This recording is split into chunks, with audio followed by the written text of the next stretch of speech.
Tai sveiki visi, toliau tęsiam neredaguotą pokalbius ir pašnekovo nereikia pristatyti, bet pristatysim.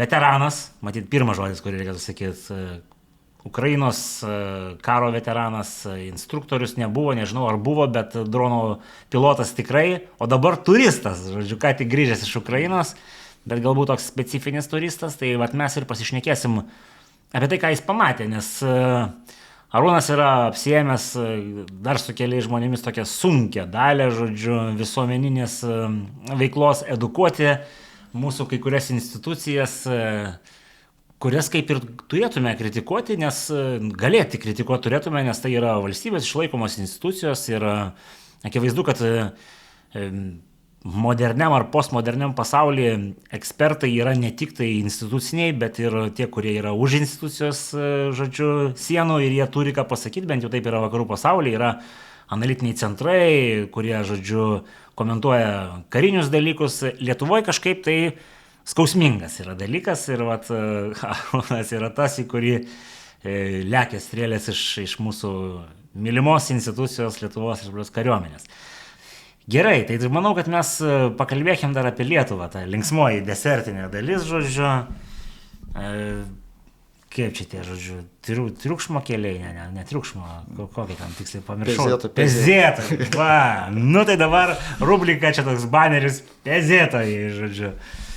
Kaip jums atrodo, kas čia vyksta šitoj, nes, nu, panašu, kad pezėtojus jau nurašė, žodžiu, aš papasakosiu, gal į eterį, žodžiu, galvoju, reikia pakalbinti kariuomenės vadą. Tai gavau, žodžiu, iš vieno kontakto naujo adjutanto, žodžiu, kontaktus.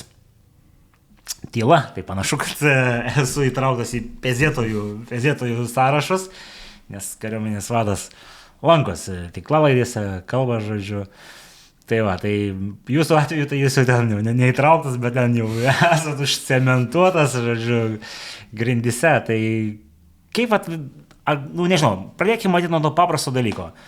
Kaip sako pulkininkas Lastauskas, eini 15 metų mokaisi, tada galėsim kalbėti. Tai Arūnai, nu negalit kalbėti pagal šitą apibrėžimą. Tai nežinau, Lietuvoje truputį ta tokia, kaip pasakius, tradicija susiklostė, kad šalia bažnyčios, kurie gali aklai tikėti ir jokių būdų nekritikuoti, yra dar viena institucija. Istoriškai šventa institucija, nes tai buvo naujasis Lietuvos elitas tarpukariu, žodžiu, kuris gavo žemės, kuris apsėmė aristokratijos vaidmenį mūsų valstybėje. Tai, nu, kažkas... ir labai didelę dalį beje visuomenės sudarė būtent, kaip čia sakė, kiekvienoj tokiai labiau prakutusioje šeimoje vienas sūnus yra kunigas, antras sūnus kariškis. Nu, jau, jeigu trečias dar politikas gali būti, tai jau... ir dar ūkininkas. Tai žemdirbys jau by default. Ūkininkas, kunigas, kariškis ir jeigu politikas, tai jau visas setas. Visa elitinės stratos, žodžiu, uždengi slostį. Tai aš galiu pasakyti, kad kiekvienas lietuvis pas save albumuose, jeigu nesupleškėjo su jo namais ten tas albumas, kaip mano amžinatelis tėčio, tai visi turi ten tas karininkų nuotraukas su žirgu, ten kardais ir čia yra... Aš irgi turiu senelį su smetoniška uniforma ant žirgo. Tai pasakykit, kaip gali būti nešventas šitas dalykas. Mes čia juokaujam, čia juodas humoras. Mes gerbiam kariuomenę, čia kad, nu, tokie, kaip čia sakyti, labiau plaktukiški požiūriai dabar nepradėtų pykti. Pagarba yra, bet mes čia aiškinamės, žodžiu. Taip, ar mes kalbam būtent apie demokratinę sanklodą ir ar institucijų, kurios yra kaip traktuojamos kaip vos nešventos, ar jų vadovai, ar gali būti kritikuojami, jų veiksmai kritikuojami, ar ne. Tai mano požiūriu, ne tik tai... Jie turi būti kritikuojami, bet klausimas yra, ir jie matyti yra kritikuojami visose demokratinėse valstybėse, bet suprask, nurašoma yra, kad čia ta kritika tai maždaug tokia Yellow Pages lygio, žodžiu, geltonų tokia bulvaras. Tai mano kreda yra apskritai gyvenimo kreda yra neiti į asmeniškumus ir kiekvieną teiginį bent jau stengtis pagrįsti. Tai, nes visa kita nerimta, elementariausiai. Tai tu negali pasakyti, kad tas paprasčiausiai durnas dėl to, kad tu pasakai. Tai čia parodai požiūrį į save. Ta prasme, negali tai bet daryti. Kritikuoja ne taip. Kritikuoja, kad kaip ten, vienas ne kariškis, kitas metus turėjo kontraktą su Kaspu. Suprask, per tą, sakykim, patirties ir kompetencijos momentą, žodžiu, formalios kompetencijos nėra, vadinasi, tylėk. Formalios kompetencijos yra, tada gali kalbėti. Čia kasmė yra. Popieriuko ir antspaudo ant popieriuko. Tai nežinau, aš gyvenime labai daug esu susidūręs su profesionalais, neprofesionalais, gana ilgą laiką buvau versle ir priimant žmonės ir atleidinėjant iš darbo, mačiau, kad dažnai žmonės tie, kurie skiria savo visą laiką ir domisi kažkokiais tai dalykais, jie turi daugiau kompetencijų negu kad tie, kurie turi ten formalų kažkokį tai diplomą. Tai čia bendram tam startupų lūrė, žodžiu, yra negi toks amateur pro terminas, kur tu esi kaip ir mėgėjas, bet tu tiek laiko skili, kad tu profesionalas. Tai pasižiūrėkim ir tos pačius kaip žymius asmenis, labiau kalba eina apie amerikiečius, ten Billą Gatesą, Eloną Muską ir daugelį kitų, kurie ten sakė, paprasčiausiai nelabai norėjau gaišti laiko ten trinti užpakalį suolose. Bet mano vienareikšmiškai yra nuomonė, kad išsilavinimas bet kokiu atveju jisai yra reikalingas ir jisai tikrai yra labai didelis pliusas. Net jei jis humanitarinis? Bet koks, ta prasme, neturi reikšmės, ta prasme. Tai kalbant apie kažkokių tai dalykų ekspertizę ar vertinimus ten ir taip toliau, tai reikėtų gilintis į turinį, turbūt labiau. Gerai, tai aš tave paklausiu konkrečiau. Turimgi dabar AMBO. Panašu, kad išgirdo kariuomenę. Per 4 metus kapsėjo, kaip man artimi kariuomeniai sluoksniai sakė, kad geriau vėliau, bet yra užtikrintai. Man buvo toks kontrargumentas padėtas ant savo. Parodyk man, žodžiu, valstybę, kurios turi dronų pajėgas, neskaitant Ukrainos, Rusijos ir Lenkijos. Mes turim dabar jau skaityk, žodžiu, šitą užuomazgą, tai mes neatsiliekam, tarp tų, kurie atsiliko, mes mažiausiai atsilikę. Tokia maždaug argumentacija. Ką jūs galėtumėte tai? Tai aš kadangi, kaip čia pasakius, informatumo reikalas čia yra, kadangi aš galiu tą visą formatą ir ten žmonės vos nevardais įvardinti, kas ten yra ir kaip ten yra, tai truputį skeptiškas esu dėl tų pasakymų, kad jau mes čia turim pajėgas, ar kažkokius, ar pajėgumus. Pajėgų užuomazgas turim, kaip čia, karkasą lietuviškai, nežinau. Tai mes turim divizijos užuomazgas karkasą, pasistatėm ženkliuką. Pasistatėm ženkliuką prieš kiek ten, gerą pusmetį, ar ką, ar ne, pasiskyrėm 10 naujų generolų ir galim sakyti, kad mes turim pajėgumą. Arūnai, kur problema? Ar čia ta prasme yra, sakykime taip, valdininkų, biurokratų nenoras dirbti daugiau, negu jie dirba pagal savo veiklos barą? Ar čia yra nesuvokimas, ar visgi, žodžiu, jie galvoja, kad tas karas Ukrainos teritorijoje vykstantis Rusijos, žodžiu, Ukrainos, mūsų jisai neliečia, mūsų karas bus kitoks, nes yra tas atskris, ten 3-5 išdaužys viską ir baigta. Aš, jeigu kalbėti taip plačiau, bet aš vis tiek dar norėčiau sugrįžti prie to mūsų bepiločių sistemų pajėgų. Su mielu noru. Ja, tai kalbant plačiau, tai man kuo toliau, to labiau susidaro įspūdis, kad mes nesirengiam kariauti apskritai. Nes jeigu rengtumėmės kariauti, tai tada darytume truputį kitaip dalykus. Ir čia mūsų vatinis sluoksnis ploja rankom ir sako, kariuomenė nedurniai, tai jie supranta, kad Rusija mūsų nepuls dabar, aš čia šaržuoju. Kaip suvokti šitą reikalą? Gal net ne tai, kad supranta, kad mūsų nepuls, bet galvoja, kad mes neturim jokių šansų atsilaikyti, kaip minimum patys. Tai ir viskas nuo to, valia priešintis nuo to prasideda. Bet yra ir kita teorija. Tu turi tikėti. Aš girdžiu, Arūnai, bet yra ir kita teorija, kuri sako, kad pagal NATO planus mums yra skirtas kvadratas, čia dabar metaforiškai kalbant, ką mes turime nešti.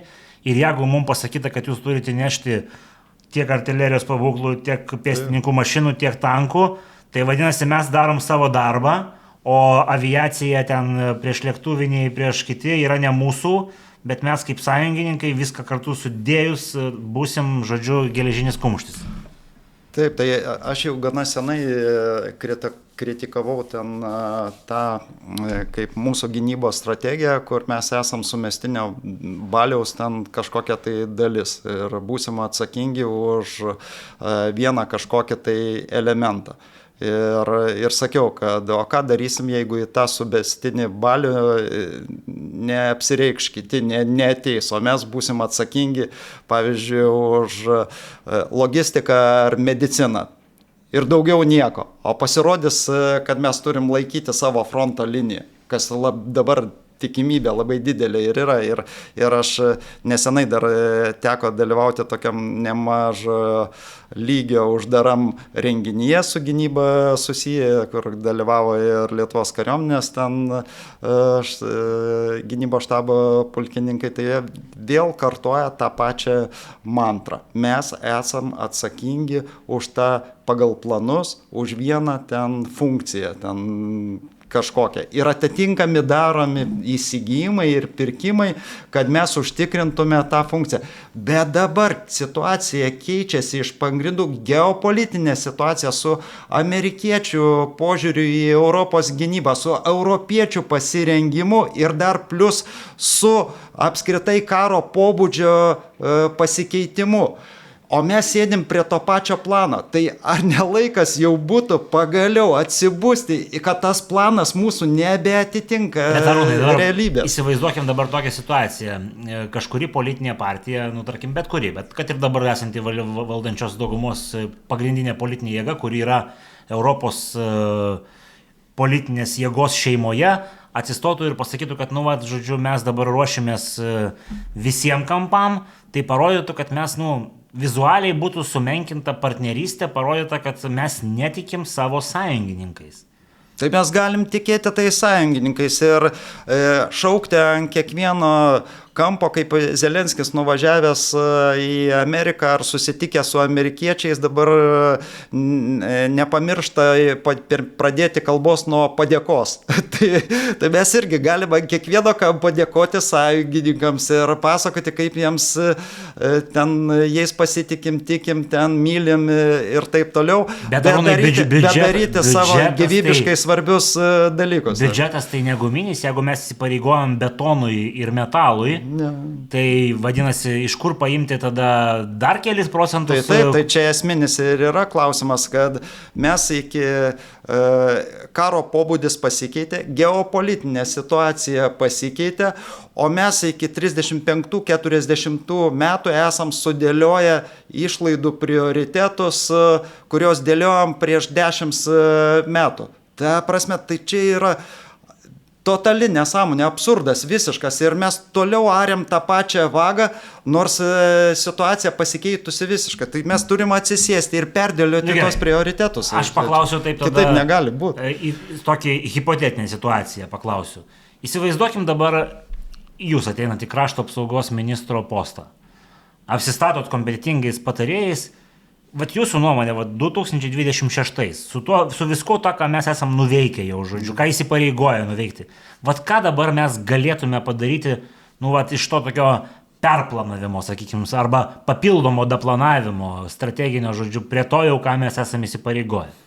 Ką būtų galima padaryti? Tai pirmiausia, kirsti viską, kas nėra prioritetas. Kirsti visus įsigijimus, ten tos sunkiosios karinės technikos, brangių dalykų ir persimė. Bet mes partneriam įsipareigoja. Tai partneriam įsipareigoja kareivinės pastatyti, ir pastatysim tas kareivinės, tegu pabaigėt statyti tas kareivinės. Bet partneriam galbūt esame įsipareigoję ir išstatyti ten tam tikrą kiekį geležies reikalų. Tai partneriai laikui bėgant ir jau dabar persvarsto, partneriai mato, kad tos geležies kuo toliau, to mažiau reikia. Jie patys laikui bėgant persvarstys savo ten tos prioritetus. Bet planai priimti, parašai sudėti, įsipareigojimai. Taip, tame ir esmė yra, kad popierius iškenčia viską. Kaip man juokingiausias dalykas yra, kai pradeda teisintis ir aiškinti, kad mums biurokratiniai apribojimai draudžia ten greičiau ar paprasčiau įsigyinėti ten ir taip toliau ir taip toliau. Taigi mes patys tas taisyklės susirašom. Mes užsidedam apynastrį ir po to skundžiamės, kad jisai mums spaudžia labai. Tai lygiai taip pat kaip ir su kinietiškais tais dalykais, kalbant apie bepiločius. Mes įsirašom savo apribojimą, kad no China, net varžtelio negali būti ir po to verkiam atsistoja, kaip mes neturim kom kariauti, nes tas kinietiškas, anas kinietiškas ir tas kinietiškas. Tai ką, tada geriau mes numirsim, bet nenaudosim kinietiško. Tai čia kažkoks absurdas yra. Tai prasme, jeigu man reikės užmušti priešą, tai man nesvarbu, kuom aš tai padarysiu. Tai prasme, ar kinietiškų įrankių, ar tuo pačiu rusiškų įrankių. Bet čia ta baimė, kad mūsų įrankį gali nuotoliniu būdu išjungti, žodžiu, ten informacija nutekės, karinės paslaptys nutekės. Čia tokia, komplikuota situacija. Taip, kai neįsigilini į reikalą esmę, tai gali tom baimėm sirgti, bet tų sprendimų yra visokiausių. Ten gali hardą naudoti, softą nenaudoti ten, ir taip toliau, ir taip toliau. Tai yra tų visokiausių apėjimų, bet kai tau yra valdininkui, yra paprasčiau įsikalti apribojimą ir nesukti galvos dėl detalių, tai jisai ir įsikals tą apribojimą ir po to dar verks, kad neturiu priemonių, kaip čia padaryti, nes yra apribojimai. Jisai pats išsidėjo tą apribojimą ir tada išeina ir verkia, kad neturiu priemonių. Tai aš dabar, Arūnai, klausau jūsų, sakyčiau taip pat, išgirstu tokį teiginį, kad biurokratinis vėžys kamuoja mūsų valstybę. Tai jisai patogus yra tiems, kurie užima atsakingus postus ir... Bet čia klausimas, dėl ko jis patogus? Ar dėl to, kad nereikia nieko daryti, ar dėl to, kad yra kažkokių potencialių monetarinių, žodžiu, bonusų ar kaip galimybių, pavadinkim? Tai tas spektras yra platus, net iki sabotažo, aš sakyčiau. O kalbant apie lobizmą, tai vos ne numeris 1 eina, nes lobizmas, tai galiu pavyzdį duoti su Lenkija, pavyzdžiui. Visi, kalbam apie tai, pirmi pradėjo investuoti, stipriai investuoti, virš 4% ten gynybai skirti ir dabar mes pasižiūrim ir 99% yra lėšų gynybai išleidžiama, kalbant apie įsigijimus ginkluotės sistemų, tai sunkiai ginkluotė. Nuostolių šiuolaikiniam kare daro virš 90%, 22 metais darė artilerija, virš 80% nuostolių priešai, dabar 90% ant kiek pasikeitė, tai yra persivertė viskas, 90% dalyvaujant vienaip ar kitaip bepilotėm sistemom, o 99% toliau išleidžiama toms senoms sistemoms. Bet čia yra paaiškinimas, tai galbūt kas nekalbu nors sakytų. 50. Arūnai, galbūt Lenkų strategija yra paprasta. Patepkim Ameriką, tokiu būdu turėsim prieigą prie dalykų. Galbūt, tai tame tarpe Amerika. Gal jie atominį ginklą platuoja, žodžiu. Rheinmetall nėra Amerika. Ta prasme, Pietų Korėjos... Rheinmetalo jie beveik neperka, nes jie Lenkai... Perka Pietų Korėjos. Koks skirtumas? Bet esmė yra tame, kad išeina kariuomenės, Lenkijos kariuomenės vadas ir pradeda kalbėti, nepabijokim to žodžio, visiškus absurdus, kad bepiločių sistemų efektyvumas kariai yra 5%. Daro 90% nuostolių, virš 90% Ukrainos, Rusijos kariai. Iš abiejų pusių. Tiek ukrainiečiai patiria, tiek... Bet hipotetiškai toks skaičius gali būti, kad jie tokius pulkus paleidžia, kad tik 5% pasiekia, bet tie 5% sunaikina 90%. Tai ten ir yra pritemti skaičiai tam, kad pagrįsti tai, kad jie 99% gynybos įsigijimų skiria įsigyti sunkiai šarvuotai technikai ar sunkiai ginkluotai, o ne bepilotėm sistemom. Tai aš nekalbu, kad ten persiversti turi ten 90%, bet tai jeigu taip logiškai mastai, tai bent jau artėti prie 50% turėtų. Nu, tai jeigu, paprastas pavyzdys, jeigu tu turi pieštuką, kuris rašo, ir pieštuką, kuris šūdą nerašo visiškai. Čia baisas analogija. Ir tau reikia įsigyti, turi biudžetą įsigyti rašymo priemonių. Tai aš bent jau 50% rašančių pieštukų įsigyčiau, o dabar einama link to, kad 90% toliau įsigyjama nerašančių. Bet sunkioji ginkluotė, jinai ir skrenda, ir važiuoja, ir plaukia. Nu, šiek tiek rašo, dar vis šiek tiek rašo, bet tai aš ir nekalbu apie 100%. Tai yra toksai dalykas kaip kombinuotos ginkluotės sistemos, kur naudoji viską. Aš tai ir sakau, kad efektyvumas didžiausias pasiekiamas kombinuojant ir naudojant, bet proporcijas turi kažkokias tai nusistatyti ir tos proporcijos šiandien eina link bepiločių sistemų. Kaip pavyzdį galiu pasakyti, kad kaip logistika dabar vykdoma iš to pačio atveju, ten mano paskutinės kelionės ir Charkove yra teko lankytis centre, kur operatoriai veikia. Miesto centras, šalia baro, rūsys, sėdi vėlgi civiliai apsirengę, ten vyrukai nesuprasti, ten ar dizainerių, ar programuotojų ofisas. Ir ką jie daro? Vienam kambarį sėdi bičiai, kurie skraidina vieną paskui kitą mid-straiką, 80 km už sąlyčio linijos, o kitam kambarį sėdi bičiai, kurie pilotuoja sunkiosius dronus, multirotorinius, tas Baba Jaga vadinamus. Ir aš prieinu ir klausiu apie pietų metas kažkur, tai jisai tik tai skraido, jam ten viską keičia, kabina, jisai skrenda ir sakau, tai kiek tu logistiką užtikrina, neša apie 15 kg. Ir sakau, tai tu čia varai kaip sunkvežimiu. Ir sakau, kiek čia jau reisų? Sakau, tai jau 13 reisų šiandien padariau pirmin atgal.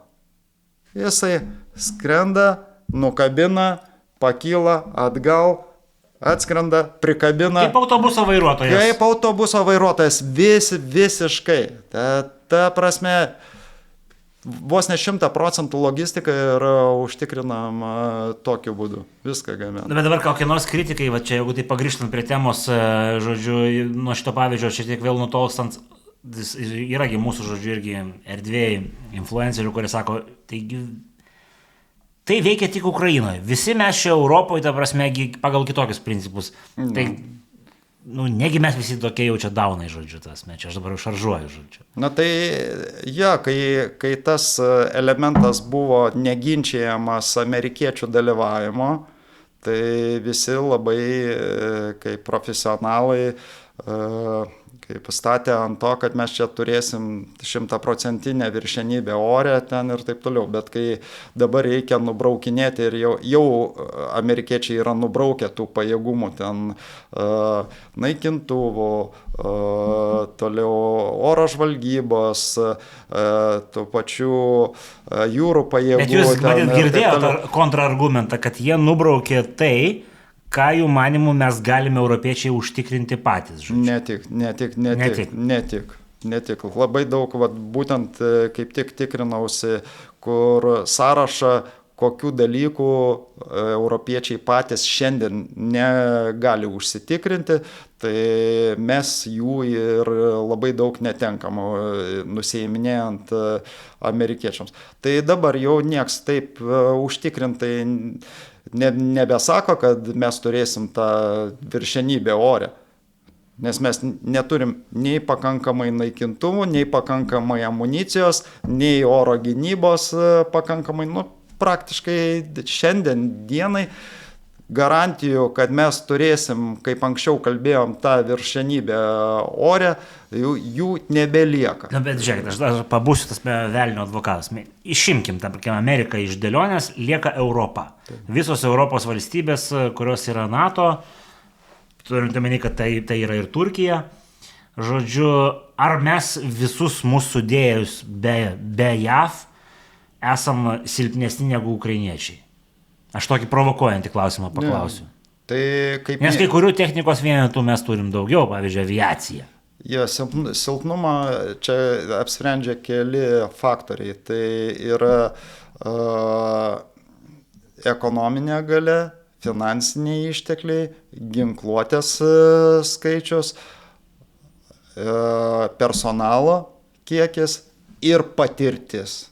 Dar gamybos linijos, kurios gamina. Tai čia ekonominiai, finansiniai ištekliai. Bet pinigų Europa turi tikrai gerokai daugiau sudėjus už ten. Tai Financial Times buvo, man atrodo, prieš porą savaičių toksai publikuotas tyrimas, kur ar Europa gali apsiginti šiandien be Amerikos.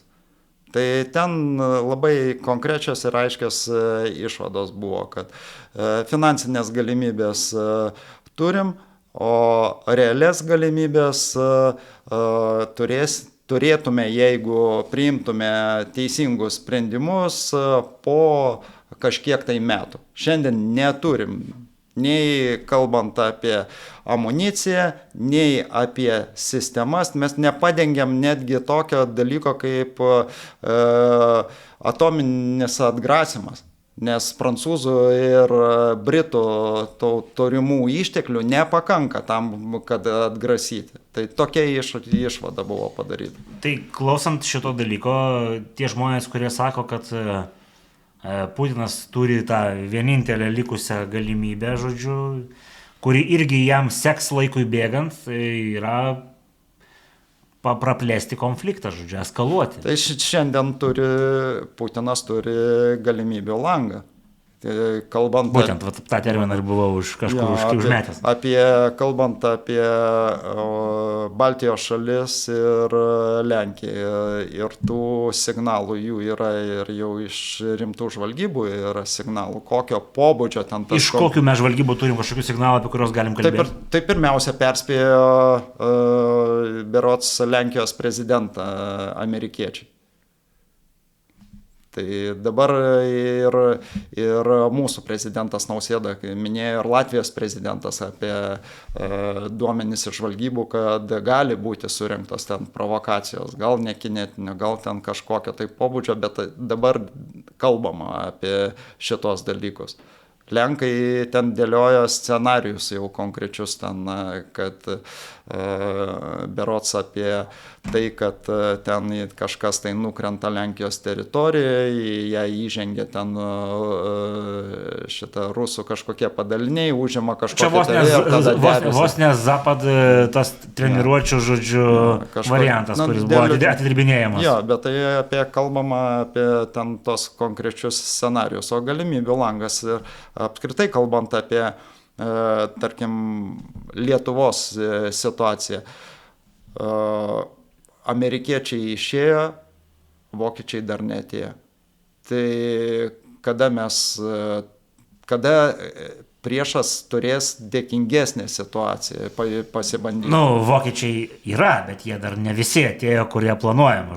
Vokiečiai tai neišėjo, kurie yra Rukloje, o JAV turėtų grįžti. Ne, tai vokiečiai rotuojasi. Ne, tai vokiečiai dar neatėjo, dar jeigu kalbant detaliai apie vokiečių tos brigados galimybės, tai jie turi milžiniškų komplektavimo problemų. Tai prasme, batalionas tai yra. Kad jų čia nuo 500 ir truputį daugiau atvažiavo su tom kuprinėm ir lagaminėliais, tai čia ne joks čia nerodiklis.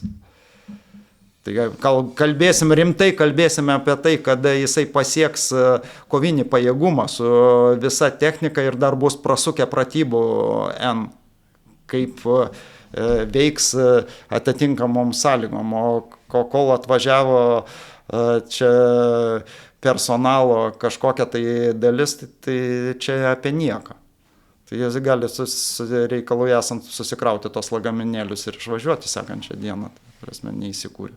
Bet batalionas tai yra pasiekęs, žodžiu, kovinę galią ir jis vis dar yra Rukloje ir dirba, ir mūsų vyrus motyvuoja, shoulder to shoulder. Ja. Tai čia nemanau, kad čia yra rimtas pajėgumas kol kas, tikrai ne. Liūdnoka, klausant Arūno šitoj vietoje. Ar kažką pozityvaus matot? Nes, sakėm, grįšim prie Ambo, tai gal kažkas pozityvaus? Vyrai juk dirba. Tai vyrai, galiu apie pozityvaus ir tai būtų susiję su Ambo, kadangi aš į tą Ambo žiūriu realiai kaip tų pačių žmonių ir tų pačių pajėgumų periniais sumetimais pamėtymą iš vienos vietos į kitą. Tai gali pasidžiaugti tik tai tiek, kad Šaulių sąjunga dirba ir gana stipriai dirba, kas liečia bepilotės sistemas. Tikiuosi, kad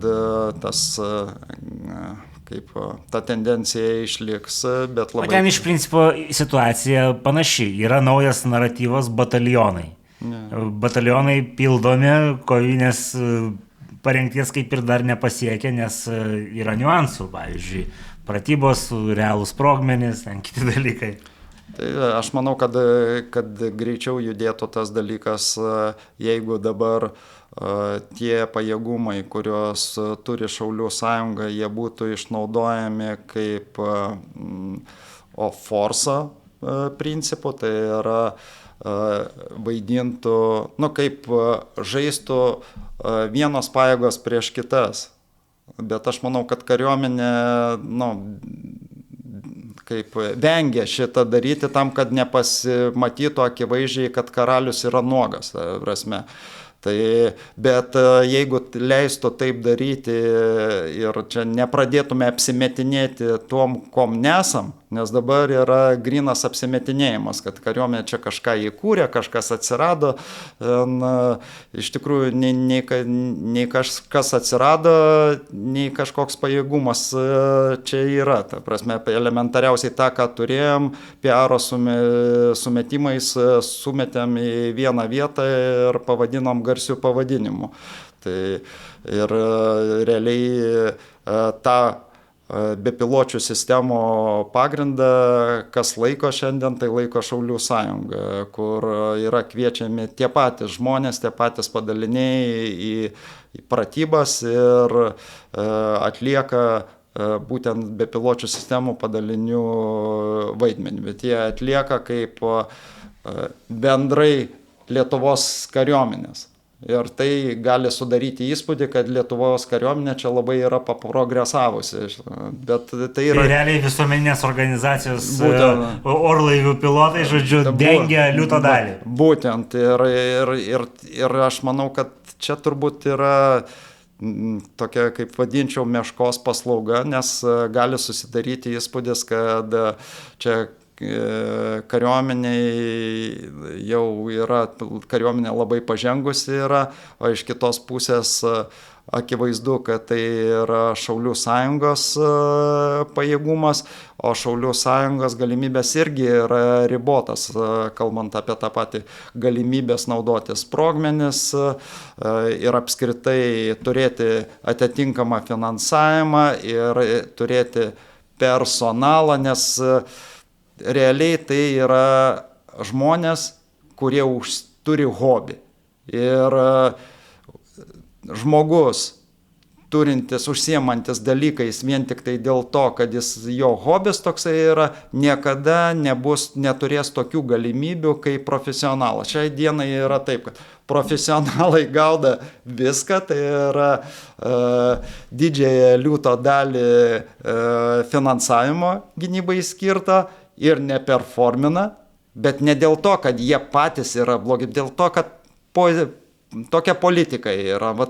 Politika yra 4 metus, 5 metus neigiam, kad mums to reikia, nes mes atseit kariausim kitokį karą. Ir tada jau kaip visuomenės spaudimas, kaip ir Ukrainoje, Fiodorovo atveju, pakilo iki tokio lygio, kad turi kažką... Jis dar nepakilo, tarp kitko, nes niekas nebuvo išėję į gatves ir nepasakė, kad jūs ne tą darot.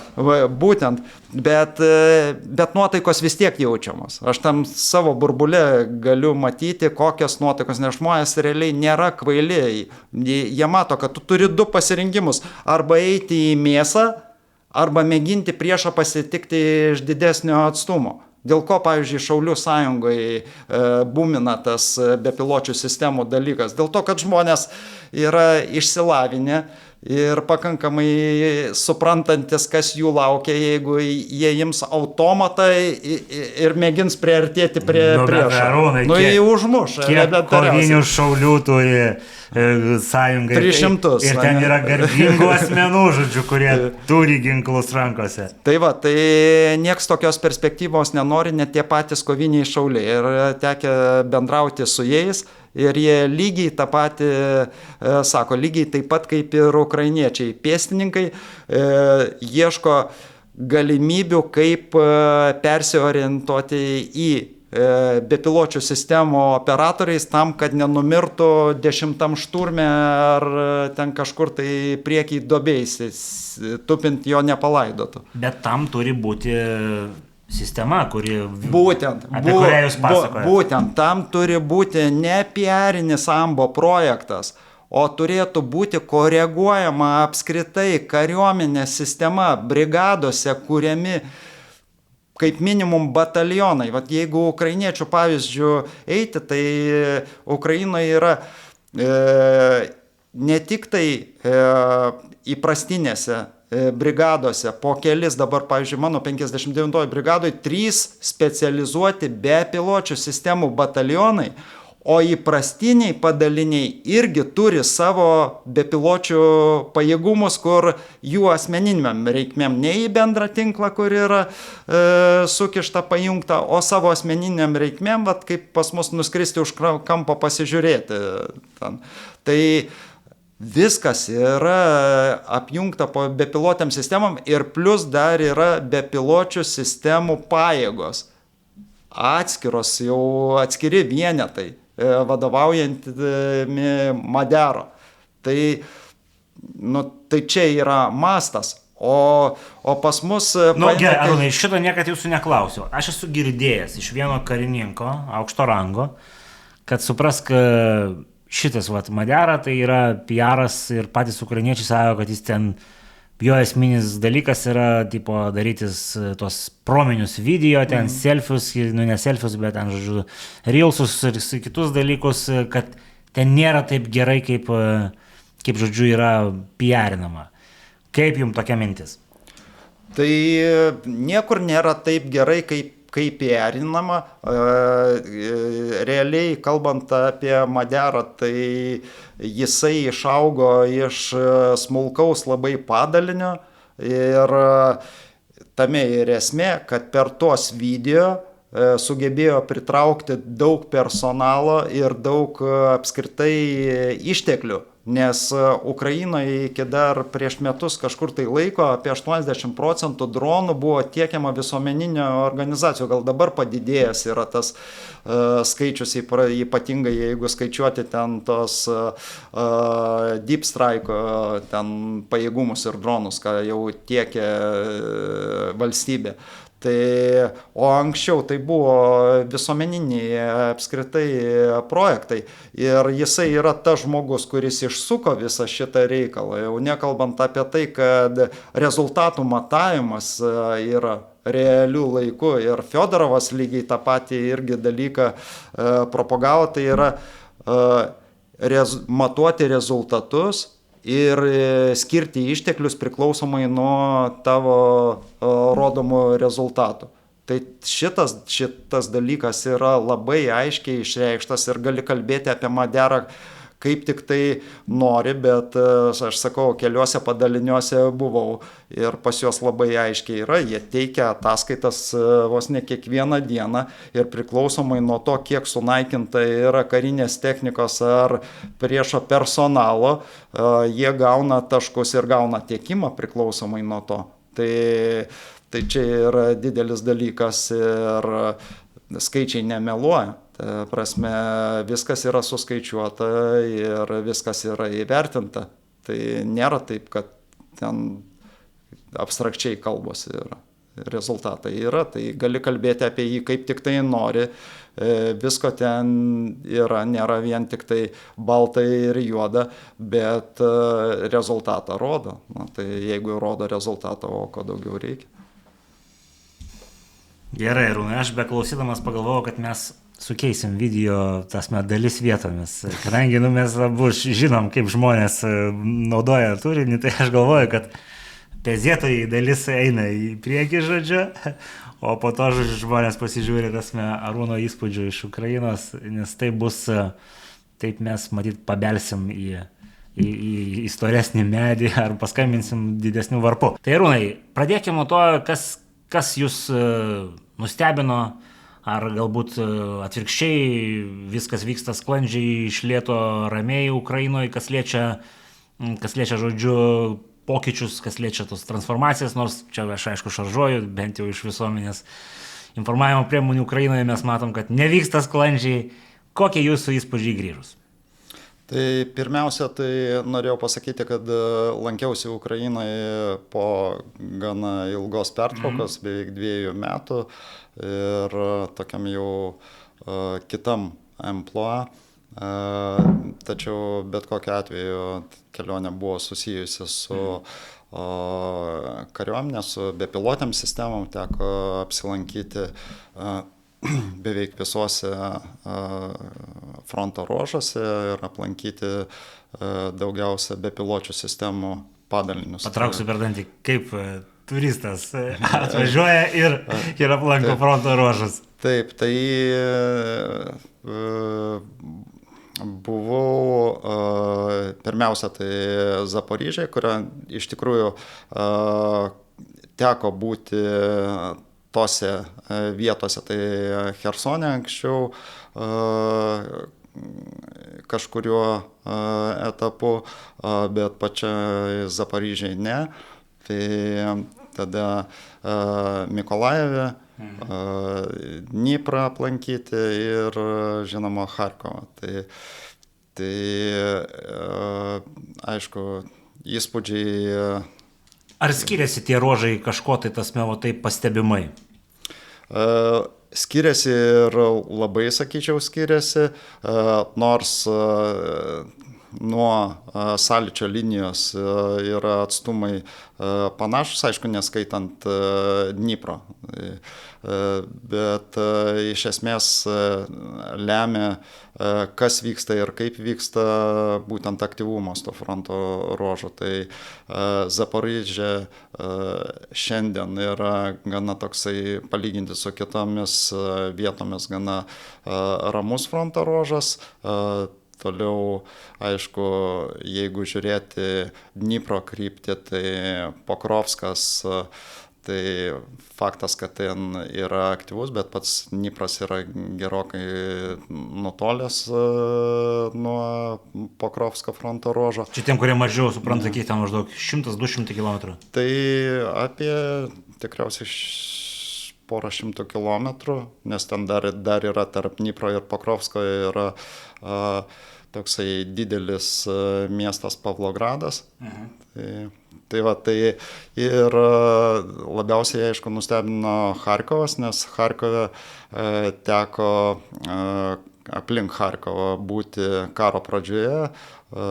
Mūsų atsakomybės rajonas buvo 22 metų pradžioje, kur teko patruliuoti ir darbuotis. Tai nutolęs nuo Charkovo ten apie 15-20 km ir dažnai matydavom, kaip pakilę kur nors ant aukštesnės vietos, kaip nuo tuomet apšaudomo Charkovo ten dūmų stulpai kildavo. Tai atrodė, kad iš to miesto nieko turėtų nebelikti. Ir dabar įvažiavus, tai labai nustebino, kad miestas sutvarkytas, aišku, ten tų židinių bombardavimo, apšaudimo jų yra, bet jie lokalizuoti, aplinka prižiūrima, šaligatviai remontuojami, paminklai apvynioti, žolės vejas pjaunamos, miestas tikrai sutvarkytas. Čia koks nors skandus kritikas sakytų, tai koks karas, jeigu miestas, žodžiu, turi pinigų ir energijos tokiem dalykam. Jo, tai toks ir karas, kad karas tampa kaip ženkliai kitoks negu jisai, kad buvo karo pradžioje. Netgi tokius dalykus, žiūrint kaip pačių kariškių ar karinio transporto matomumas pafrontės ruožuose, jisai radikaliai yra pasikeitę. Šiandien nepamatysi nei žmonių su karinėmis uniformomis, nei transporto primenančio karinį transportą. Ar čia dėl ždūnų, ar čia dėl dronų ir potencialių taikinių?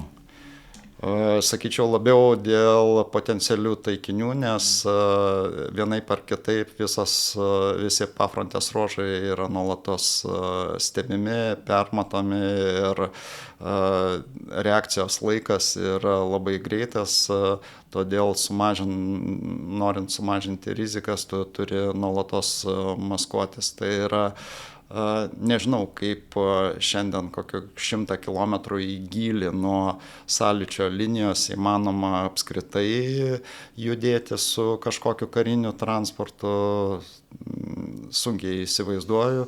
Tai kažkokio karinio transporto matėt važinėdamas pafrontyje ar kaip? Ne. Nei pėstininkų kovos mašinų, nei tankų, nei artilerijos tokios nurotuotos pravažiuojančios. Nieko, absoliučiai. Ta prasme, net Charkove važiuojant link vieną valdymo centrą, vadinamą Toko, pamatėm visureigį su ant viršaus ten apkabinėtų rebų. Tai buvo komentaras iš vietinio ten bataliono vado, koks čia debilas pasistatė mašiną su rebais ir žaliai dažytą visureigį. Tai prasme, absoliučiai nieko. Tai važiavot su Žiguli markės automobiliu 2107? Ne, bet kaip pavyzdys, pavyzdžiui, dabar Ukrainoje plačiai naudojamas mobilus Starlinkas. Ir pagal Starlinką ant visureigio gali identifikuoti, kad tikėtina, kad ten kariškiai bus.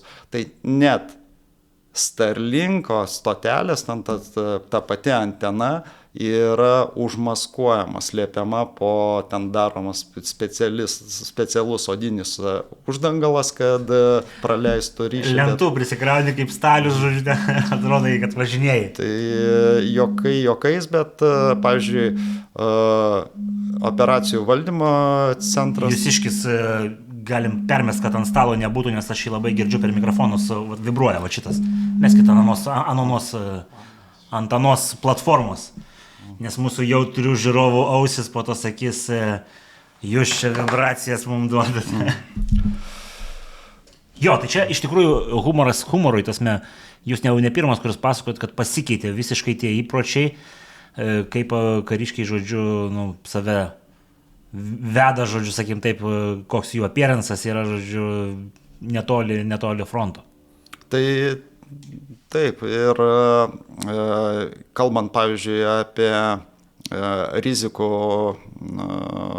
valdymą ir išskaidimą, tai dabar tokios tendencijos vyrauja, aš kalbu labiau apie bepiločių sistemų vienetus padalinius, tai atskirimas paleidėjų nuo operatorių valdytojų. Tai yra ryšys daugeliu atveju pereinama prie Starlinko ryšio ir paleidėjai yra arčiau fronto linijos, sąlyčio linijos, o valdymo centrai, operatoriai yra nutolę. Bet tie paleidėjai, tas metai irgi žmonių kažkokių yra atskira atsakomybė, jo?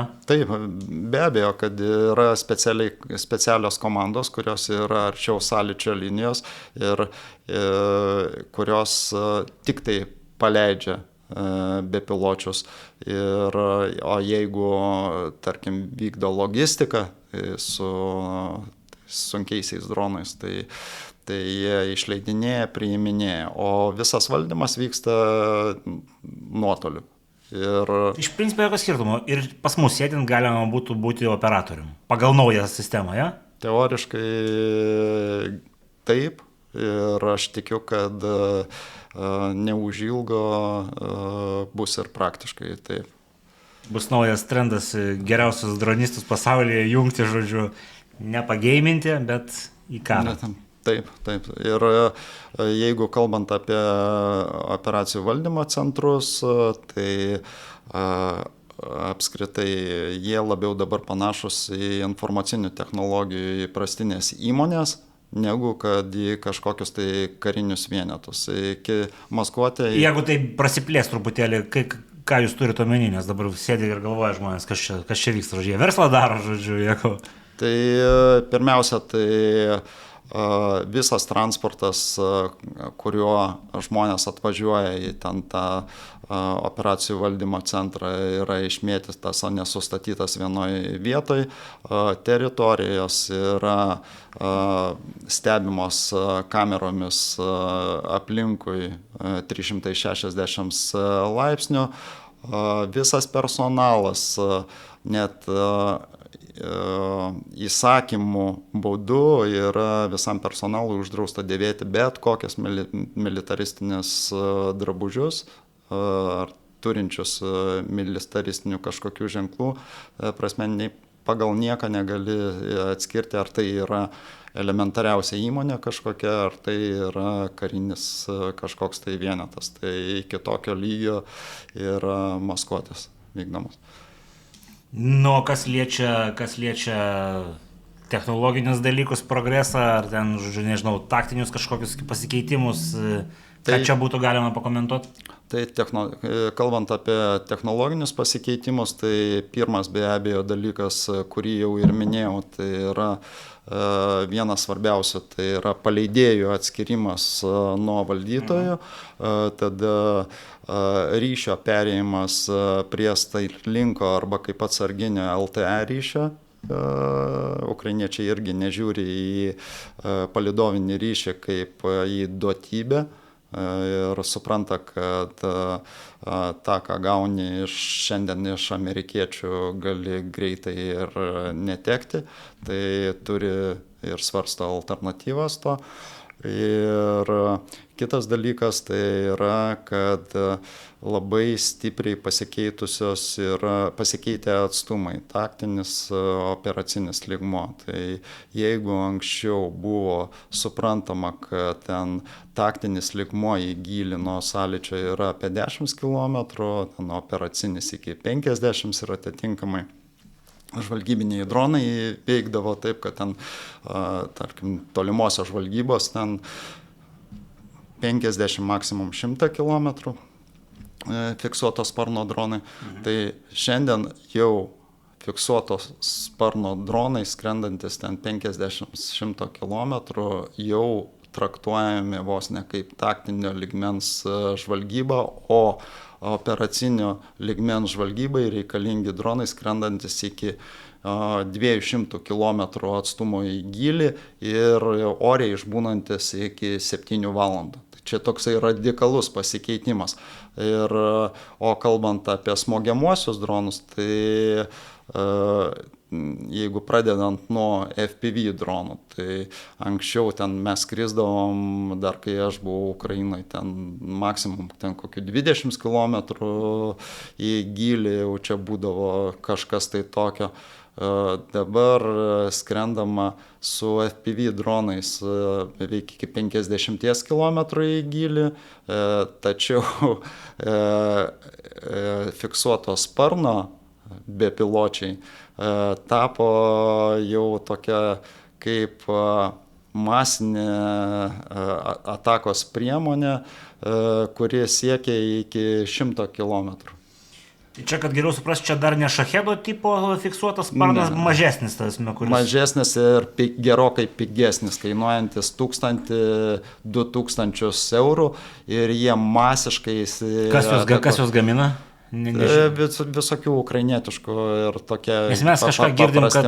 Čia, kalbant, jeigu apie standartus, rusai Molnija tokį turėjo droną, kur irgi, kai dar turėjo galimybę su Starlinkais skraidyti, skraidydavo būtent su Starlinko ryšiu. Kodėl aš klausiu, nes mes viešojo nuomonė girdim tokius balsus, kad, supras, ten kažkokių dronų ir iš JAF ateina ir nemažas kiekis. Tai čia mes kalbame apie tos didesnius, ten, kaip ten Lucy vadinasi, ar kažką, kur ten paturbintas šachedas, ar čia kažkas kito? Tai čia turbūt turėtų omeny Lukas, šachedo analogą. Nežinau, aš neturiu duomenų apie jų tiekimą, bet žinau apie tą modelį. Amerikiečiai buvo dislokavę apie 1000 vienetų, kiek teko girdėti, Irano kariai. Jų yra ten savikaina apie 30 000 JAV dolerių, truputį mažesnis už 136 šachedą. Tai amerikiečiai padarė jį tos vadinamas reversinės inžinerijos būdu. Išardė 136 šachedą ir labai stipriai nesivarginę paėmė ir padarė truputį mažesnį analogą. Jo, ten geresnį variklį įdėjo, kitus dalykus. Tai tų visokiausių tiek amerikietiškų, tiek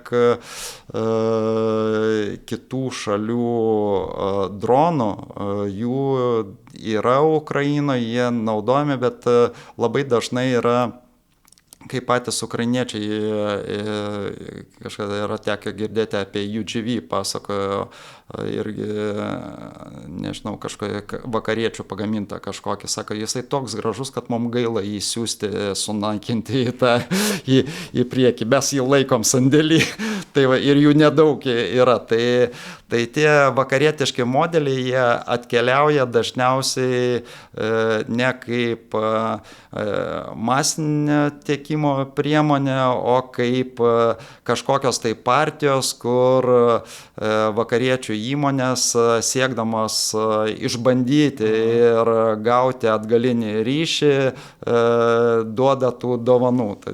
Čia ir mūsų įmonės taip daro. Taip, be abejo.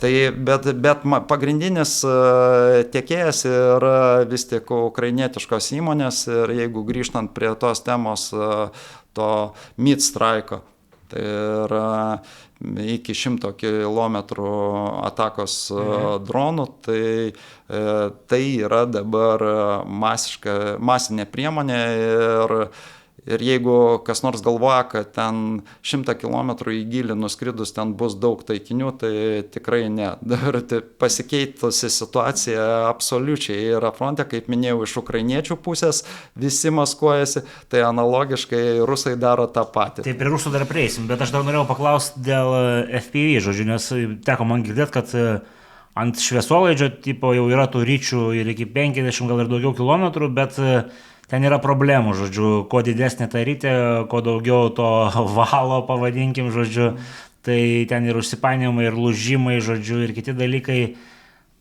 Kokie FPV dronai dabar dominuoja tas metoj artimoje atakoje? Ar tai yra šviesolaidis, ar tai yra kažkas kito, žodžiu? Tai yra tas pats radijo ryšių valdomi dronai ir pastebim tokią tendenciją, kad FPV dronai didėja ir dabar ukrainiečiai naudoja net Starlinko ryšių valdomus FPV dronus. Tai yra Starlinko tiek įranga, tiek palaikymas yra tiek kaina tiek kritusi, kad nėra didelės problemos dėti, tik tai aišku jų trūksta,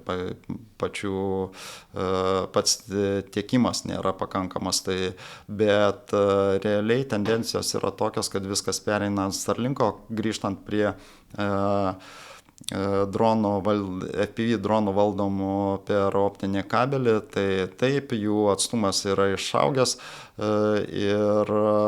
bet tai nėra panacėja. Tai prasme, jų panaudojimas ten priklausomai nuo vietos, ten sviruoja ten iki 50%. Esmė geografija, jeigu yra miškinga vienas dalykas, nelabai, jeigu yra ten stepės, tai gali... Nebūtinai, čia labiau dėl aukščio perkritimo, nes radio ryšių valdomus FPV dronus reikia turėti tą vadinamą line of sight, o su optiniu kabeliu tu gali skristi kur tik tai nori, ta prasme gali užstoti, gali daubos būti, aukščio perkritimai, tai neturi reikšmės. Tai jų yra panaudojimas būtent specifinis, nes turi savo privalumų, turi minusų. Minusas yra, ką ir sakėt, yra didesnė rytė, mažiau sprogmenų įimi. Tai tos galimybės yra dabar labai išsiplėtusios.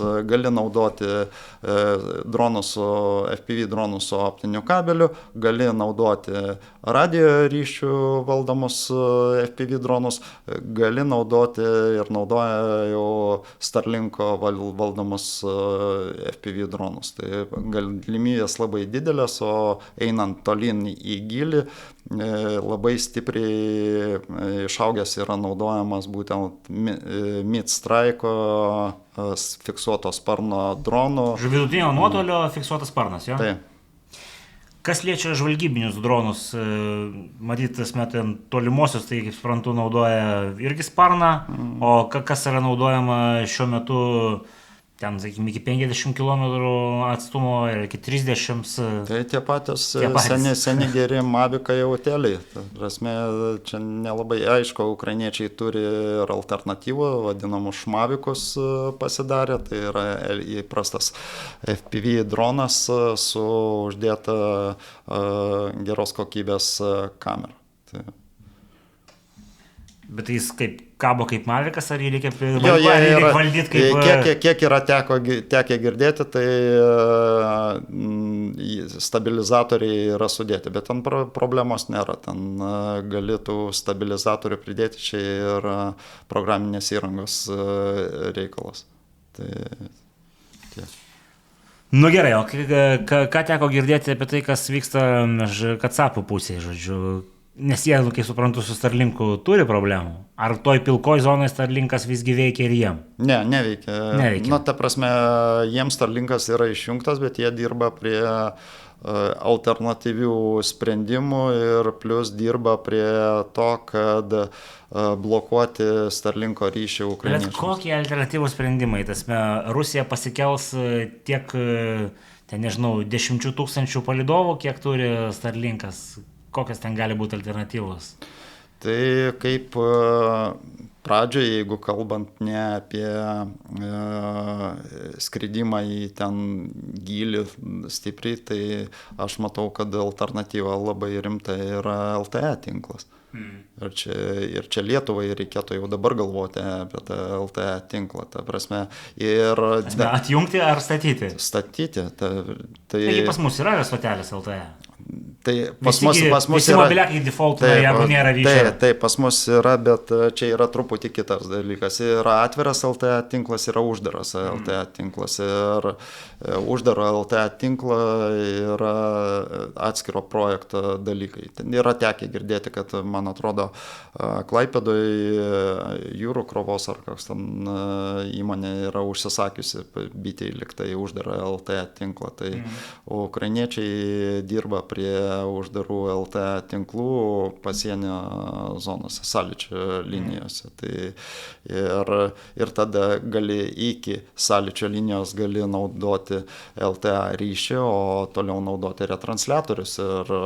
Ir manau, kad ir rusai dirba prie to, ir ukrainiečiai labai stipriai dirba prie galingų retransliatorių, kurie gali iki 80 km. Bet bokštai, ar čia nėra lengvas taikinys ir vienai ir kitai pusiai?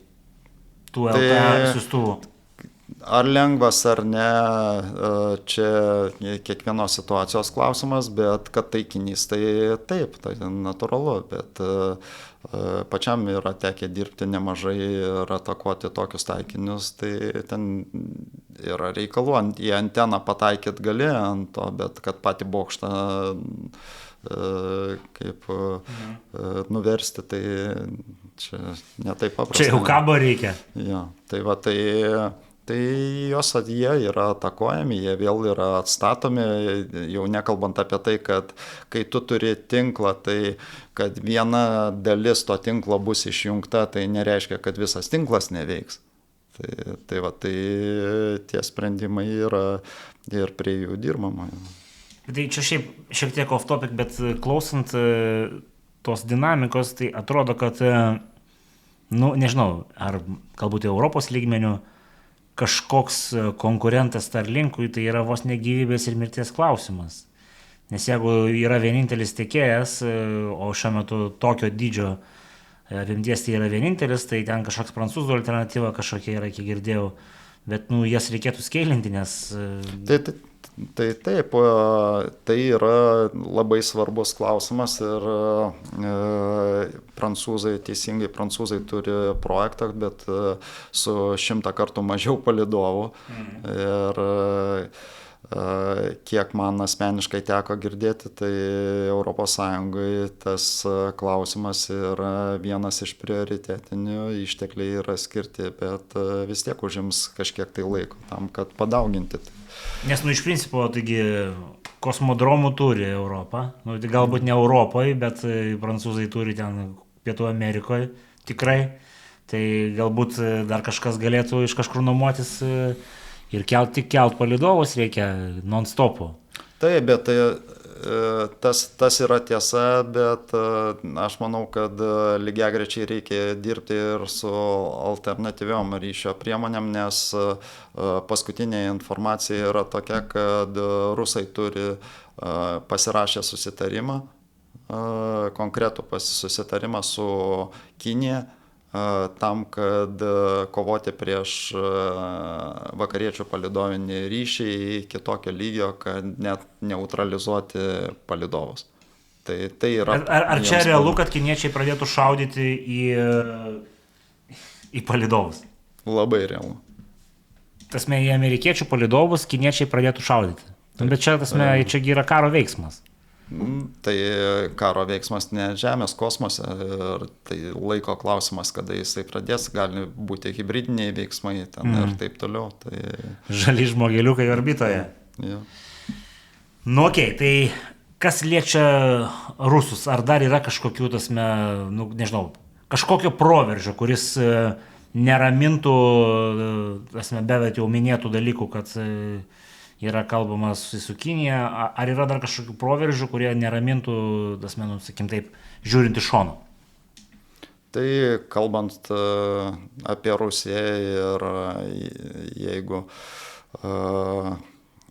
kalbant apie situaciją pas mus, tai faktas, kad tai yra... Tai iki mūsų dar dais, bet aš turiu, kas liečia fronto liniją Ukrainos, žodžiu, Rusijos-Ukrainos kare. Tai dabar kalbama apie planus mobilizuoti ten nuo 300 000 iki 500 000 personalo Rusijai. Tai čia paskutiniai tokie yra duomenys tam, kad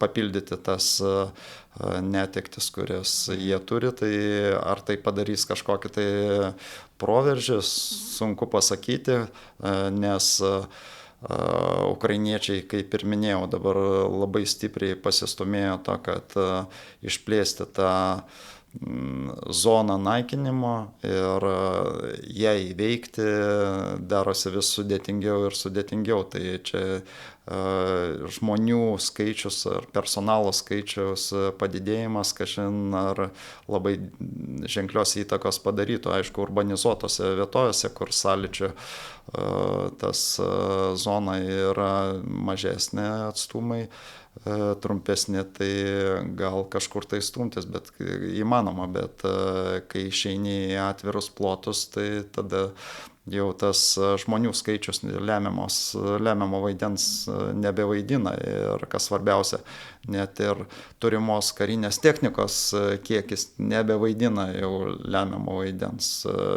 Pagrindinį vaidmenį dabar vaidina, kiek tu turi bepiločių sistemų, kuriamis gali tame plote dominuoti.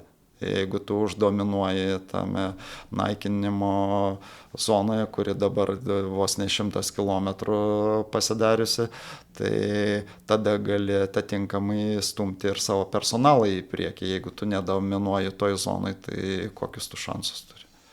Na dabar tada klausimas pseudo iš Audriaus Bačiulio, žodžiu. Klausimas paprastas, tai su kuo yra puolama? Procentaliai yra kažkokių skaičių, ar prasme, nes iš to, ką aš girdžiu, tai panašu, kad veiksmai atliekami tik tai bepiločiais. Ar visgi ta artilerija kažkur užmaskuota veikia, žodžiu? Ar nežinau, minosvaidžiai, ten kiti dalykai? Kažką teko prisiliesti, girdėti? Tai veikia ir artilerija, ir minosvaidžiai, tik tai tiek, kad jų panaudojimo galimybės labai stipriai apribotos. Ten mes matom pagal statistiką, kiek ukrainiečiai sunaikina artilerijos sistemų, rusų artilerijos sistemų. Tai man pačiam, dirbant fronte, vienas iš uždavinių buvo ieškoti ir naikinti artilerijos sistemas.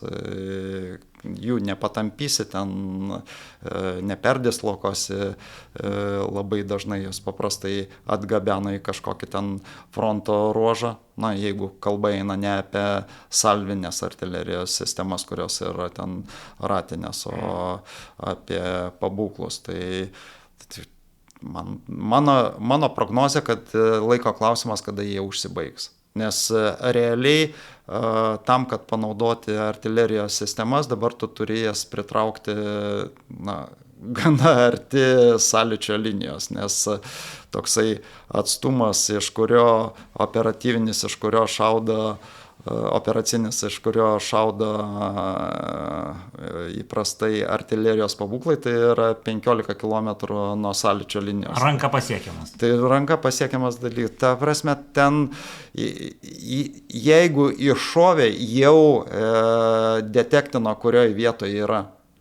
Ta prasme, tai kiek gali kišti po žemę, į žemę ar kažkur tai, tam, kad jį išsaugoti. Tik tai laiko klausimas, kada ta sistema bus sunaikinta. Nebeįmanoma jos paslėpti. Tai dabar daro tos maskavimus apskritai, pavyzdžiui, minosvaidžiai 120 kalibro ar 82 kalibro minosvaidžiai ten į šachtas uždaro, ten atidengia lygiai su žeme esamą dangtį, iššauna ir vėl uždengia. Bet ir tai suranda. Nes kontrartilerinės sistemos nustato vietas, iš kurio yra šaunama, jau nekalbant apie tai, kad dronai kabo 24 valandas per parą ir tas išėjimo vietas jie mato. O judėti toj zonai, tai šiandien misija neįmanoma yra praktiškai. Kai aš kalbu apie greitą perdislokavimą. Tai toks vaizdas, kad kas liečia Rusijos pusę, jie raketos ir dronai. Raketos ir dronai, taip. Tankais nepuola pralaužti linijos. Ne, tai tankas nebeišgyvens. Jeigu 100 km gylyje tu kontroliuoji iš oro 24 valandas per parą, tai kiek šansų tas tankas turi privažiuoti iki šūvio atstumo? Ne, absoliučiai 0 šansų turi privažiuoti per šūvio atstumą, o šūvio atstumas toksai 5-7 km. Tai tau reikia pravažiuoti beveik 95 km tam, kad galėtume šauti. Nuolat dengia aviacija, o jie tada pramuša, žodžiu, linijas ir važiuoja. Aš bandau sudramatizuoti tankų mėgėjų. Neįsivaizduoju, sunkiai įsivaizduoju tokį scenarijų ir kai pakalbė tikrai Ukrainai per šią išvyką teko kalbėti su nemažais pareigūnais, vadais, batalionų vadais ir kai jiems užsiminė apie manevrą, tai žodžiu. Ką jie tada sako, kai užsiminė jiems apie manevrą? Tai sako, paraleliniai visatai esate, tai prasme. Gerai, tada palieskim dar kitą klausimą. Čia yra, kaip sakoma, nuolat tvarkomas ir Krymo pusiasalis. Kiek realu, kad ten kažkas galėtų įvykti, kas liečia teritorijos atgavimą, nes, būkim matyt atviri, ten netgi jį užėmus teritorijoje gyventojai ne patys draugiškiausiai likę. Ir kiek realu, kad galima atsimti didelius plotus teritorijos, nes tam vis tiek matyti reikia žmonių, nes turi būti užeit žmogus, žodžiu. Tu su dronu gali ten kažką sunaikinti, galbūt beveik viską, bet kol tu nekontroliuoji fiziškai, tol ar kažkaip kitaip jie spręs šitą problemą. Tai aš manau, kad tokios teritorijos kaip Krymas prie šiuolaikinių techninių galimybių, ta prasme, yra neperspektyvios, neapginamos teritorijos. Tai Moderas teisingai ir pasakė, sako, tiltas šiandien yra nesudaikintas tik tai dėl to, kad mes norim palikti jiems kelią, per kurį jie galėtų išsineždinti iš ten. Čia, aišku, sarkastiškai sakė, čia bravūra yra, bet dalis tiesos yra, kad ateis tas momentas, kada vienintelis dalykas, ką galėsi padaryti esamas, tai susikrauti daiktus ir išvykti, jeigu bus pro kur išvykti. Tai lygiai tas patsgi buvo, kai tuo metu, kai rusai buvo persikėlę į kitą Dniepro pusę ir ukrainiečiai ten audė tą tiltą vieną, per kurį jie galėjo atsitraukti tol, kol jie suprato, kad tuoj arba tas tiltas nugrius, arba jie dar spės atsitraukti. Ir atsitraukė atgal į kitą Dniepro pusę ir paliko milžiniškas teritorijas. Tai ir nereikėjo niekam ten jų šturmuoti, nei nieko. Tai šturmuoti nereikėjo, bet teritoriją vis tiek jie turėjo, tai įvažiuoti. Bet klausimas yra tas, ar Ukraina turi galimybių, kas liečia žmogiškųjų resursų, kad, tarkim, absorbuoti didelių teritorijų kontrolę. Jeigu, tarkim, įsivaizduokim, hipotetiškai, vis tiek yra Mariupolis, šventa vieta, sakykim taip, visom šitom karo pasakojime ir tas pats Krymas, norint, kad jis būtų valdomas, ten reikėtų nemažai žmonių dislokuoti, pavadinkim taip. Tai klausimas yra kokių žmonių. Ta prasme, tai neturi būti koviniai padaliniai tam, kad administruoti kažkokią teritoriją, kur nėra priešo pajėgumų. Bet ten priešo pajėgumų nebus, bet gali būti daug priešo simpatikų, su kuriais irgi reikia kažkokios metodikos tvarkytis. Tai simpatikų, o kiek priešo simpatikų buvo ir yra Charkovo regione? Charkovo regione, ukrainiečių yra totali visiška mažuma. Tai pagal pasą jie ukrainiečiai. Pagal pasą jau koks skirtumas, tai Kryme irgi pagal pasą visi buvo ukrainiečiai, kažkada Mariupoliai visi buvo ukrainiečiai, bet ne tame esmė.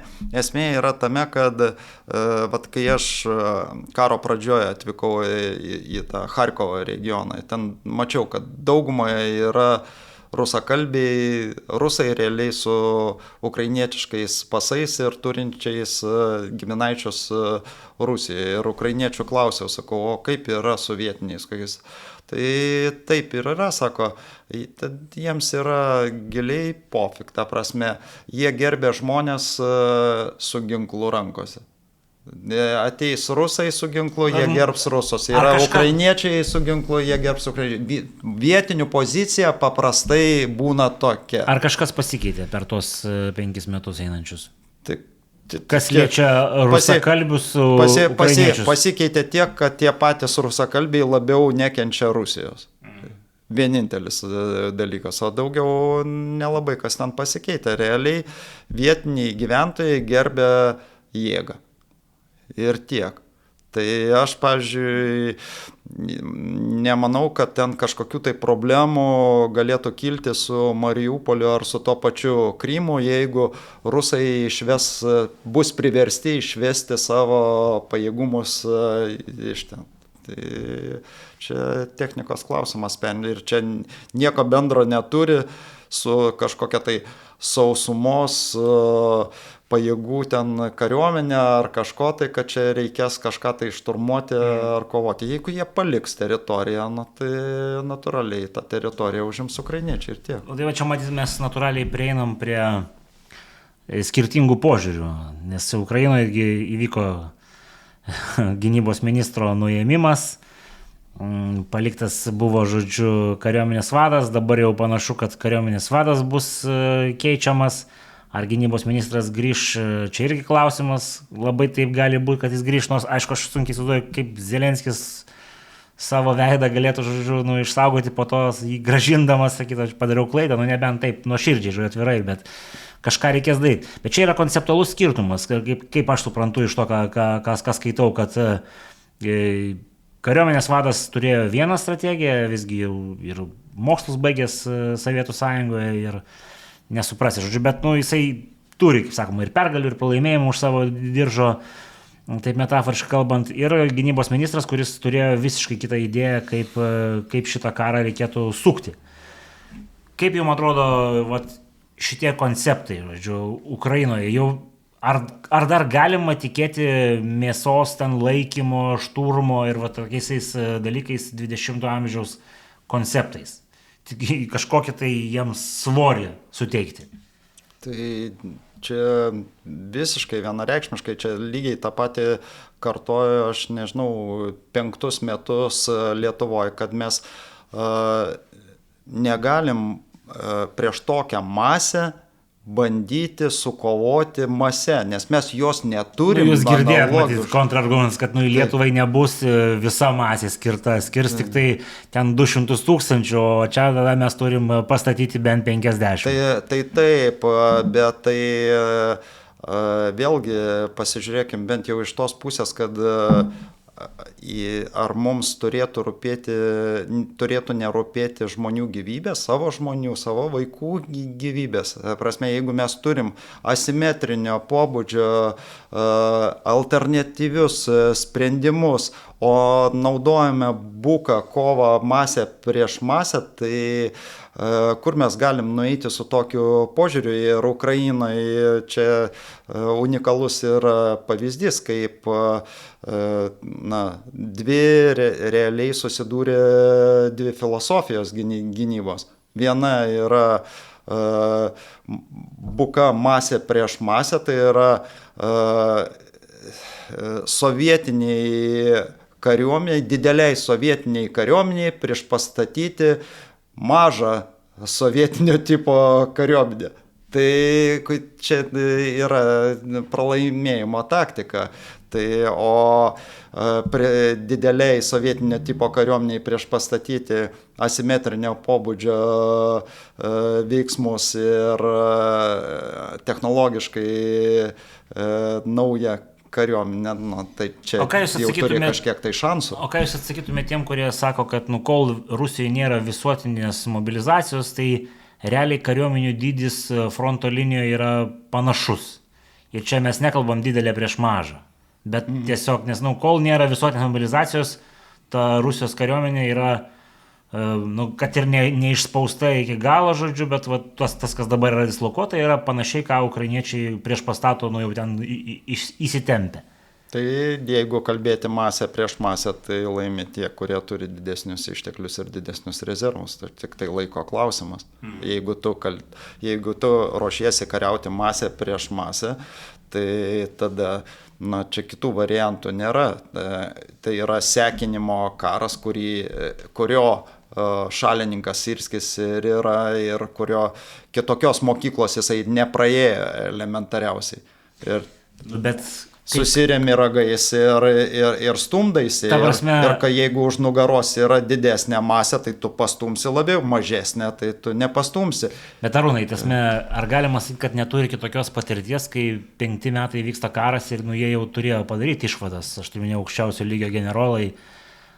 Kur ta problema yra? Gal čia kažkokių dar problemų? Tai turėjo padaryti, kai reikėtų suprasti, kad tokioje šalyje ir su tokia kariuomenė ir tiek vadų, tiek skirtingų padalinių brigadų ten ir taip toliau, nėra viskas visose vienodai. Ta prasme, dėl to rezultatai yra skirtingi. Aš pasakysiu, aš tokį gandą girdėjau, nesakysiu iš ko, bet kad Syrskis turi vos ne kažkokį gabalą kariuomenės, kuri yra jau vos ne kaip jo privati kariuomenė, ten smogiamieji šturmo pulkai, žodžiu, ir vos nesupras, kad turi kažkokį vos ne Wagnerio statusą Ukrainos kariuomenėje, sakykim taip, kariuomenė. Ar čia gali būti realu, kad toks dalykas yra išmutavęs, nežinau, išsigimęs, ar čia jūsų manimų daugiau gandas tokie dalykai?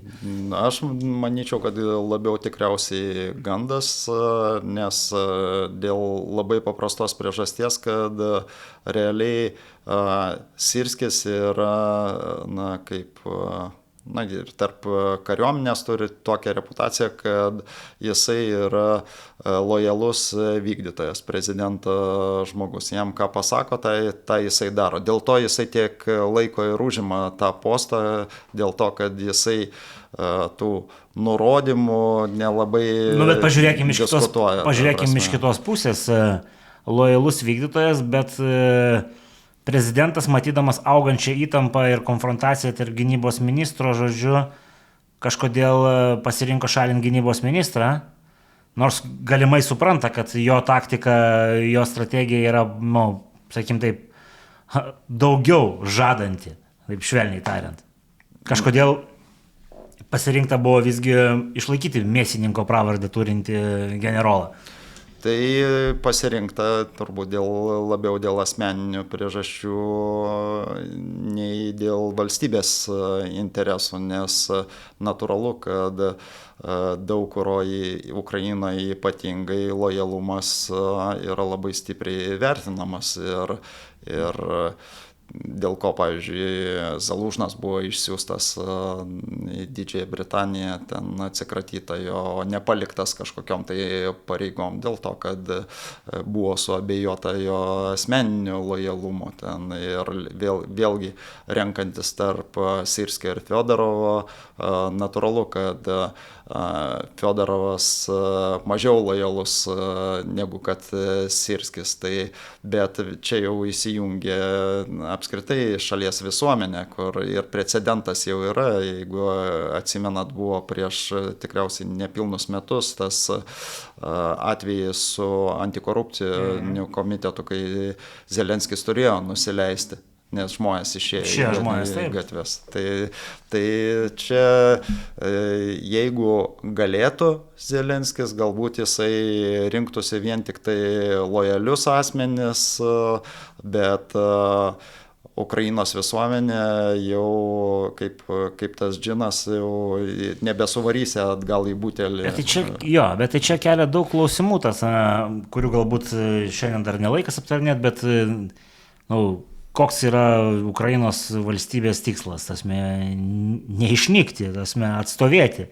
Tai Zelenskio veiksmai, švelniai tariant, kelia klausimų. Švelniai tariant. Tai be abejo, kad kelia, bet vėlgi šiandien kalbant apie santykius su kaimynais, sąjungininkais ten ir taip toliau, matosi, kad jisai yra savo vietoje ir ukrainiečiai daugeliu atveju pripažįsta, kad jisai savo darbą atlieka ir atlieka gerai, o vidinės kovos ten tų politinių grupių ir taip toliau, tai yra truputį kitas dalykas, jau yra anksčiau ar vėliau bus prezidento rinkimai ir natūralu, kad tiek Zelenskis, tiek būsimi kiti kandidatai telkia savo sąjungininkus ir tos pokiliminės kovos jos visokios vyksta ir įtakoja ir to pačio prezidento sprendimus. Aišku, kai pagalvoji, yra neįtikėtina. Tokio masto karas vyksta, tiek yra valstybė nukraujavus ir vis tiek politikai žaidžia savo žaidimus. Tas kažką pasako apie specifinę rūšį, politikus. Gerai, Arūnai, didelis dėkui už skirtą laiką. Aš šiandien prisipažinsiu, vėlavau pagal planą, tai Arūnui, teko alokuoti daugiau laiko resursų, tai tikrai malonu ir visai ką pašnekėti. Dar reikia prisipažinti, kad 20 minučių su Arūnu iki to ginčijomės dėl politikos ir sutarėm, kad kada nors padarysime epizodą apie politiką, bet turėti skirtingas nuomonės apie politiką ir turėti bendrą požiūrį į tai, kad efektyviai turi dirbti valstybės institucijos, matyt, nemaišo. Tai ką, tai dėkui visiems, kurie žiūrit ir ką, iki kitų kartų. Ačiū.